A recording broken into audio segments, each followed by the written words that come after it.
बोला की कशाला तुला पाहिजे? किती माणसानं पुरुषानं किती भिवून जगायचं होतं. मग काय आपण नाही भेट. ए चला आपण कितीच नाही. तोप रणगाडे तोंड दाखवायचं तोंड. चला तुम्हाला पाटावर वंटेवर वाटून कसं वाटतंय दादा? माझा आधीपासूनचा एक्सपिरियन्स आहे यामध्ये. वाटायचा हो का? हो हो. हा हा हा. बाकी दिदू बाकी बाबा सगळं सर्व काही आत्ताच्या बायकांच्या बद्दल तुम्हाला काय नाही, बोलायचंय? नाही, नाही. त्यांना आताच्या बायकांच्या बद्दल बोललं मोबाईलमधून तर त्यांना अवघड होईल. नाही मिळत. बायला दाखवा की त्याकडे. ही बघा. आणि जर आपण जर आणि हिला अजून वरवट्यावर मसाला करायला येत नाही. आणि आता आणि आम्ही पुढच्या बोललो कडवाल्या रात्री पार्टीत आम्हाला- जेवायला हो.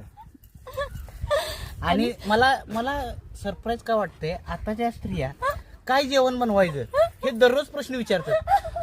आज काय बनवायचं म्हणजे बघा किती त्या होतकूर आहेत. होतकूर नाही. सुगरण आहेत. सुगरण आहेत. हे बघा आमचं इकडे मटण शिजायला चालू आहे आणि खवया प्रशांत पाटील यांच्याकडून हे करण्यात येत आहे मटण. नियोजन आहे. आणि इकडे आणि यांचं आगाव लावड्याचं पोरग हे इकडे तिकडे हिंडतंय.